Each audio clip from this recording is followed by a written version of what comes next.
Welcome students. Today I am Atul Jain. Today we are discussing about acquired immunodeficiency syndrome. In the first lecture we have talked about what is AIDS, what is acquired immunodeficiency syndrome. We have also discussed about the causative agent, that is HIV. We have discussed about the structure of HIV.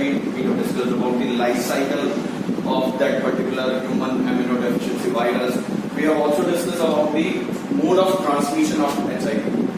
That is how it can spread from one person to another person. Now in this particular lecture we are going to discuss about the high risk categories. That means we are going to discuss about the different kinds of persons which are susceptible to these particular infection. We are going to discuss about the diagnosis of this particular disease. How can we diagnose that a particular person is having this disease or not? And we are also going to discuss about the treatment and prevention of this disease. So guys, let's get started with the high risk category.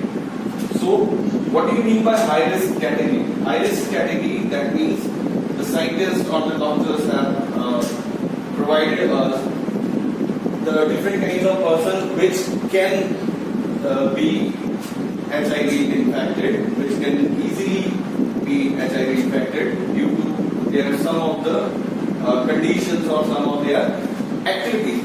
So these categories are divided on the basis of only on the basis of mode of transmission. So we have to recall about the mode of transmission. We have discussed that this particular disease is an STD, that is sexually transmitted disease. So a particular person or a particular category which is having multiple sexual partner. So a particular person which is having multiple sexual partner is already prone to this kind of disease. That means he will get this particular disease very easily. Then the particular person which are having a need of repetitive blood transfusion, maybe in case of kidney failure, some person gets what is called dialysis. They regularly uses some kind of needles. If the needles are infected, then the particular person can get easily these kind of diseases. So the particular person which is having repetitive blood transfusion gets this particular disease. The particular person which is having infection, or the pregnant woman which is having infection, so it can easily transmit this particular disease to her fetus or to her child. So these are the high risk categories. Or the one more susceptible categories is also there, drug addicted person which uses intravenous drugs. So in that particular case, they will not take care whether this particular needle has been used by my another friend, and they uses that needle, and if the needle is infected by HIV, so that it can easily get this particular disease. So these are the high risk categories, 3 or 4 high risk categories which I have told you about this particular disease. Now we will discuss about the diagnosis of this disease. Okay, so first of all, we have to know what is diagnosis. Diagnosis, that means these are the tools and techniques used for the determination of a particular kind of disease or particular kind of infection are termed as diagnosis. Diagnosis का मतलब क्या है कि किसी भी एक particular disease को determine करने के लिए, पता करने के लिए टूल्स एंड टेक्निक्स हम यूज करने वाले हैं, उनको हम डायग्नोसिस बोलते हैं. So in the case of HIV we uses viral cultures. हम क्या क्या यूज करते हैं इसमें? We uses viral culture, we uses ELISA test, we uses PCR test, and we also uses Western blotting. So there are different types of techniques which can be used for the determination or diagnosis of this particular virus, human immunodeficiency virus. So viral culture can be helpful for the determination. HIV can be determined with the help of ELISA test. It is also determined with the help of PCR test, and it is also determined with the help of Western blotting test. These are the different types of tests which can be used, out of which ELISA and Western blotting are mainly used. So we can discuss about some of the major and one of the most important tests, which is ELISA test. Okay, so let's get started with ELISA. first of all, what is ELISA test? So ELISA stands for enzyme linked immunosorbent assay. So what does that mean? Enzyme linked immunosorbent assay. Assay means an analytical technique which is used to determine something or used to determine the presence of any kind of infection, any kind of viral particle, any kind of bacteria or something else. So this is enzyme linked immunosorbent assay. That means in this particular category we are analyzing the immune system for the presence of this particular HIV with the help of an enzyme linked antibody. Okay, what is this? So first we have to discuss about antibody and antigen, because this particular diagnostic tool is based on antigen antibody interaction. Okay, so we have to discuss what is antigen first, and then we should know what is antibody. Okay, so antigens are the chemical substances. It may be chemical substances, biological substances, whether it is. So these are the chemical substances or biological substances, or we can simply call it substances which can produce immune response in our body. That means whenever they enters into our body, they can produce an immune response in our body. So these kind of substances are called as antigens. And what are antibodies? So antibodies are the chemical substances, or mainly antibodies are the chemical substances which are produced by our body in response to any particular antigen. That means whenever an antigen enters in our body, this particular antibodies which are very specific to some certain types of antigens are produced by our immune system. Okay, so this particular diagnostic method is based on antigen antibody interaction. So we will discuss about what it is. We have already discussed about the structure of antibody. We know that this is the particular antibody. So what are the steps taken in this particular ELISA test? So first, if we want to know whether a particular person is having HIV or not, that means we are diagnosing the presence of this particular virus. So we have to take sample from the body of that particular person. We have to take samples of blood sample or any biological substance from its body. Then we have to place that particular swab or any sample taken from the body onto the ELISA plate. Okay, what it is? ELISA plate. Now what is this ELISA plate? This ELISA plate is made up of polystyrene. What it is? Polystyrene. It is a polymer. Okay, so polystyrene is the polymer by which it is made up of. So basically it is like plastic, polystyrene. So what is the use of this particular polystyrene? Polystyrene is plastic surface and it contains microvalves. Some kind of pores are present in on the surface of this. So which helps in sticking of antigens present on the surface in the sample of the patient. So how we will do this particular process? So in the first step, we will take the sample on this particular plate and spread it uniformly. So whenever it gets spreaded on this particular plate, these antigens, suppose that particular sample is having different kinds of antigens. Maybe possible it is having 3 types of antigen. So antigen A, antigen B, and antigen C. These are the antigens. So these antigens get trapped or get attached to the surface of polystyrene because of plastic surface. They get attached to it. A, B, and C of the particular patient gets attached to the polystyrene surface like this. And then suppose we are diagnosing the presence of B antigen. Suppose this is our antigen which we want to diagnose the presence of. So in that case we have to take some preformed antibodies. What we have to take? We have to take some pre formed antibodies जो कि पहले से laboratory के अंदर हमने बना के रखी हुई है. So that kind of pre-formed antibodies we have to take, and suppose we want to diagnose the presence of B antigen, so we have to take pre-formed anti-B antibodies. Which we have to take? Pre-formed anti-B antibodies, and whenever these antibodies we place on that will get interacted with the B antigen only. But before adding this particular antibodies to the ELISA plate, we have to take some chemical substances which are called as blocking agents. उससे पहले हमको क्या लेना पड़ेगा? हमको लेने पड़ेंगे कुछ chemical substances जिनको हम बोलेंगे blocking agent. Why we are taking this blocking agent? Just in order to block the polystyrene surface of this particular plate. ये plate पे जो polystyrene surface है उसको block करने के लिए. Why we are blocking this particular polystyrene surface?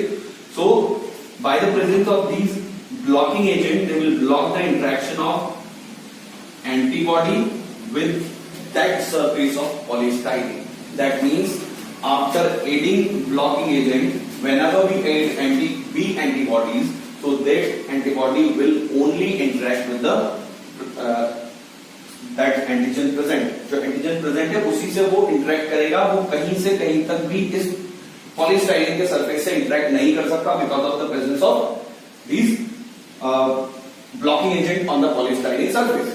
Okay, so we are having exposed antigens A, antigen B, and antigen C. But our antibody will interact only with the antigen B present on the sample. ठीक है? So ये जो antigen है ये इस type से यहाँ पे एंटीबॉडी के साथ इंटरेक्ट करेगा और ये एंटीबॉडी आके अटैच हो जाएगी इस पे, एंटीबॉडी आके अटैच होगी एंटीजन बी पे. Okay, that is clear. तो ये इस तरह से अटैच होगा. दैट मींस कि यहाँ पे यदि बाय चांस ये एंटी-बी एंटीबॉडी प्रेजेंट है भी तो ये एंटीजन ए और एंटीजन सी के साथ कहीं से कहीं तक इंटरेक्ट नहीं करेगी, और जब भी इनसे इंटरेक्ट नहीं करेगी तो सिर्फ बाइंड होगी किसके साथ? एंटी-बी जो एंटीजन है उससे बाइंड होगी. ठीक है.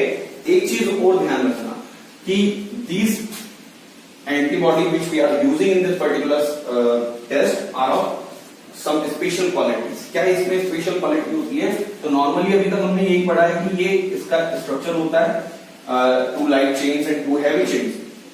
लेकिन इसमें क्या होगा कि इस पर्टिकुलर एंटीबॉडी पे इसके FC पार्ट पे यहाँ पे एक एंजाइम इससे कोवेलेंटली लिंक्ड होता है. ठीक है, एक एंजाइम यहाँ पे इससे लिंक्ड होगा. कैसा भी हम उस एंजाइम को सपोज कर सकते हैं. तो ये एंजाइम सपोज इसका स्ट्रक्चर कुछ ऐसा है जिसमें उसकी एक्टिव साइट भी प्रेजेंट है और ये एंजाइम इससे इस तरह से बाइंडेड है. ठीक है, that's why we have used the word enzyme link. ठीक है, जो एंजाइम लिंक बोलने का मतलब था वो यही था कि जो मैं एंटीबॉडी लेने वाला हूं उस पे एंजाइम पहले से लिंक्ड है.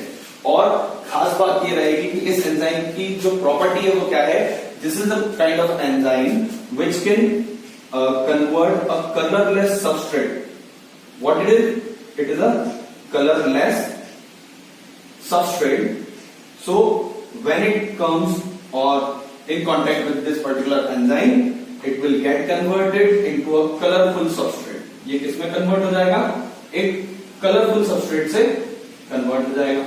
ठीक है, तो ये इसकी एक प्रॉपर्टी है. वापस आते हैं हमारे उसी पर्टिकुलर टॉपिक के ऊपर. तो यहाँ पे एंटी-बी से ये ज्वाइन हो जाएगा, अटैच हो जाएगा एंटीजन जो है, और बाकी एंटीजन ज्वाइन नहीं हो पाएंगे. After this particular step we will wash the ELISA plate. जो ELISA प्लेट है उसको हम वॉश करेंगे with the help of some chemicals, ताकि ये जो फ्री एंटीबॉडीज यहाँ पे प्रेजेंट है जो किसी के साथ इंटरेक्ट नहीं की वो निकल जाए बाहर, दूर हो जाए इससे. फिर उसके बाद हम क्या करेंगे? तो उसके बाद फिर हम क्या करेंगे कि हमको ये पता है कि हमारी जो एंटीबॉडी है उस पे एक एंजाइम जो है वो लिंक्ड है. ठीक है, तो हम अब उस एंटीबॉडी की प्रेजेंस को चेक करने के लिए उस एंजाइम की प्रेजेंस को चेक करेंगे, और because of this particular property of converting colourless substrate into colourful product, this enzyme will show it's presence. ये अपनी प्रेजेंस शो करेगा. कैसे करेगा? तो हम उसी प्लेट के अंदर हमारा सब्सट्रेट जो है वो डाल देंगे, और वो सब्सट्रेट जब इस एंजाइम के साथ कांटेक्ट में आएगा, इंटरेक्ट करेगा, so that enzyme will produces a colorful product. वो कलरफुल प्रोडक्ट बना देगा. ठीक है, तो क्या मतलब है कि यदि कहीं भी इस तरह से पूरी प्रोसेस करने के बाद कलरफुल प्रोडक्ट बनता है, कलर अपीयर होता है, because this colour can be visualised by our eyes, हम इसको इजीली विजुअलाइज कर सकते हैं। तो जैसे ही विजुअलाइज होगा तो हमें ये समझ में आ जाएगा that the particular sample is having this antigen B, that means it is having suppose HIV, ठीक है। तो हम ये बोल सकते हैं that the person is infected by this particular disease. एक चीज हो, with the help of some special types of ELISA reader, जब हम ELISA reader का यूज करेंगे तो वो सिर्फ इस कलरलेस प्रोडक्ट के प्रेजेंस के बारे में ही नहीं बताएगा, it will also tell us about the intensity of colour produced. That means कि जितना इंटेंस कलर होगा उतना ही ज्यादा इन्फेक्शन उस पर्टिकुलर पेशेंट के अंदर माना जाएगा, और इसी तरीके से हमें ये समझ में आएगा कि ये पेशेंट इन्फेक्टेड है या नहीं, ठीक है। तो ये पूरा ELISA टेस्ट है, एक सिंपल सी टेक्निक है। वैसे इसकी 3 टाइप की टेक्निक होती है, it is divided into 3 types, direct, indirect and sandwich ELISA test, ठीक है। जिसमें से मैंने जो ये आपको पूरी टेक्निक बताई है ये बहुत सिंपल वाली है, this comes under direct ELISA test, इसको डायरेक्ट ELISA टेस्ट बोलते हैं। फिर इसके बाद यदि हम बात करें तो PCR और वेस्टर्न ब्लॉटिंग्स जो है वो भी इसमें यूज होती है, ठीक है। PCR यदि हम बात करें पॉलीमरेज चेन रिएक्शन, सो पॉलीमरेज चेन रिएक्शन क्या होता है, what is polymerase chain reaction, ठीक है। तो पॉलीमरेज चेन रिएक्शन में जो एंजाइम यूज होता है वो होता है पॉलीमरेज एंजाइम, जो कि DNA को पॉलीमराइज करवाता है। तो सीधे सीधे यदि हम समझें उसको ज्यादा अच्छे तरीके से यदि हम समझना चाहते हैं तो we can call PCR simply as in vitro DNA replication, ठीक है। अब DNA रेप्लिकेशन क्या होता है ये हमें ऑलरेडी पता है, तो ये इन विट्रो DNA रेप्लिकेशन है, यानी कि बॉडी के बाहर हम DNA का रेप्लिकेशन करवाएंगे। तो ये कैसे होगा, अभी आपने नॉर्मली सुना होगा कि कोविड-19 के केसेस को भी डायग्नोस करने के लिए हम PCR टेक्निक यूज करते हैं, but that PCR technique is also known as RT-PCR because here the enzyme used is reverse transcriptase, ठीक है। क्योंकि एंजाइम जो कि अभी हमने HIV के बारे में बात किया ना, उसके पास सिर्फ होता है RNA, और वो रिवर्स ट्रांसक्रिप्टेज एंजाइम की हेल्प से बनाएगा DNA, और जब DNA बनेगा तभी तो PCR टेक्निक यूज हो पाएगी, ठीक है। So first we will need the presence of reverse transcriptase enzyme and then we will use the PCR technique. So RT-PCR के नाम से इसको जानते हैं। कोविड के केस में भी यही डायग्नोस्टिक टूल के तौर पे यूज हो रही है, ठीक है। और इसमें RNA जो है उसको DNA में कन्वर्ट किया जाएगा and then the DNA fragment gets amplified with the help of polymerase enzyme. Polymerase enzyme इसको एम्प्लीफाई करेगा, यानी कि यदि मैंने DNA का एक छोटा सा सैंपल लिया हुआ है, छोटा सा सेगमेंट लिया हुआ है, तो ये क्या करेगा, तो इस पर्टिकुलर प्रोसेस की हेल्प से वो बहुत सारे बिलियंस ऑफ कॉपीज आपको प्रोड्यूस करके देगा उसी पर्टिकुलर सेगमेंट की। तो बहुत सारे बिलियन ऑफ कॉपीज जब आप उसको प्रोड्यूस करवाओगे सो you can easily study the base sequence, ठीक है। आप बेस सीक्वेंस को बहुत इजीली स्टडी कर सकते हैं and with the help of this kind of base sequence we can determine the presence of this particular virus in the body of the particular patient. तो वो भी एक तरीका होता है। वेस्टर्न ब्लॉटिंग में भी हम जैसे DNA फिंगरप्रिंटिंग में इलेक्ट्रिकल मेथड यूज करते हैं, इलेक्ट्रोफोरेसिस, तो उसी टाइप से उसको भी यूज किया जाता है वेस्टर्न ब्लॉटिंग को। वो थोड़ा एक लेंथी प्रोसेस है। तो ये 3 टाइप के डायग्नोस्टिक टूल हमारे पास मेनली होते हैं जिनको हम यूज करते हैं, ठीक है। इसके बाद यदि हम बात करें, बहुत सिंपल सी चीजें अब बची हुई है, ठीक है। यदि हम now we will discuss about the treatment of this particular disease. So as you all know that this particular disease is not having any kind of proper treatment, या अभी तक हमारे पास इसका कोई proper treatment नहीं है, लेकिन हम इसको कैसे कर सकते हैं, so with the help of some retroviral drugs, ठीक है। कुछ retroviral drugs को हम यूज करके, retroviral drugs का यूज करके we can only extend or we can only improve the quality of quality of life of that particular patient and we can extend the time period, ठीक है। सिर्फ हम उसकी लाइफ को थोड़ा सा एक्सटेंड कर सकते हैं और उसकी जो क्वालिटी ऑफ लाइफ है उसको मेंटेन कर सकते हैं, but we can not 100% cure that particular patient. हम उसको 100% क्योर नहीं कर सकते क्योंकि हमारे पास उसका कोई अभी तक ट्रीटमेंट नहीं है। रीजन क्या है कि हमारे पास इसका ट्रीटमेंट नहीं है, क्योंकि ये HIV वायरस जो प्रेजेंट होता है, जिसकी वजह से ये डिजीज होती है, वो रेगुलरली अपने स्ट्रक्चर में चेंजेस क्रिएट करता रहता है विद ऑनगोइंग टाइम पे वो अपने चेंजेस क्रिएट करता रहता है, जिसकी वजह से कोई भी अभी तक ड्रग हम उस पर टारगेट नहीं कर पाए। ये एक रीजन है अभी तक के हमारे फेलियर का। इसके बाद बात करें कि इसके केस में यदि ट्रीटमेंट नहीं है, ठीक है, तो यहाँ पे एक प्रोवर्ब यूज होती है, नॉर्मली आपने सुना होगा, that prevention is better than cure. तो इस पर्टिकुलर केस में वो 100% फिट होती है कि आप इसका ट्रीटमेंट नहीं कर सकते, आप इसको क्योर नहीं कर सकते, तो आप इसको प्रिवेंट करने की कोशिश करो। और इसको प्रिवेंट करने के लिए हम क्या कर सकते हैं, तो वही सारे मीन्स ऑफ स्प्रेड जो है, इसके जो ट्रांसमिशन है, मोड ऑफ ट्रांसमिशन, उनसे हमें बचना पड़ेगा। और उसके लिए हम क्या करेंगे, तो avoid having multiple sexual partner और avoid having unprotected sexual intercourse, पहला। दूसरा, ब्लड ट्रांसफ्यूजन यदि होता भी है, so go for the safe blood transfusion. Safe blood transfusion का मतलब क्या है कि ब्लड को ट्रांसफ्यूज करने से पहले जो डोनर ब्लड है उसको पूरी तरह से चेक करें, उसमें कहीं कोई दूसरा इंफेक्शियस एजेंट ना हो और स्पेशली HIV ना हो, तो वो सेफ ब्लड ट्रांसफ्यूजन माना जाता है। तो गो for the safe blood transfusion. और तीसरा, अवॉइड यूजिंग इन्फेक्टेड नीडल्स। तो इन्फेक्टेड नीडल्स को अवॉइड किया जाना चाहिए और उसके लिए नॉर्मली आजकल डिस्पोजेबल सीरिंज यूज होती है। दैट मीन्स कि वो एक ही बार यूज होती है और उसके बाद आपको उन्हें डिस्पोज करना होता है। You can not use them again and again, ठीक है, उनको आप यूज नहीं कर सकते। और रेगुलर जो चेकअप्स हैं HIV के लिए, आप रेगुलर चेकअप्स करवाते रहें, so you can easily get to know whether a particular person is HIV infected और नॉट। और तीसरी और मेन चीज, जो HIV, यदि कोई पर्टिकुलर फीमेल प्रेग्नेंट है तो वो इस डिजीज के लिए भी टेस्ट करवाए, क्योंकि यदि ये टेस्ट हो जाता है प्रॉपर टाइम पे, तो आजकल ये पॉसिबल हो गया है कि जो इन्फेक्टेड मदर है उससे फीटस तक इस डिजीज को ट्रांसफर होने से रोका जा सकता है, ठीक है। तो यदि आप प्रॉपर टाइम पे इसका डायग्नोसिस करवाते हैं तो फिर भी इस पर्टिकुलर केस में उसका ट्रीटमेंट इजी हो सकता है। और ये जितने भी सारे प्रिवेंशन हो सकते हैं, टाइप्स हो सकते हैं, जो मेजर्स हो सकते हैं जो हमें लेने, वो हम ले सकते हैं इस पर्टिकुलर डिजीज के लिए। और इसी तरह से ये पूरा जो डिजीज है ये कंप्लीट यहाँ पे हो रहा है।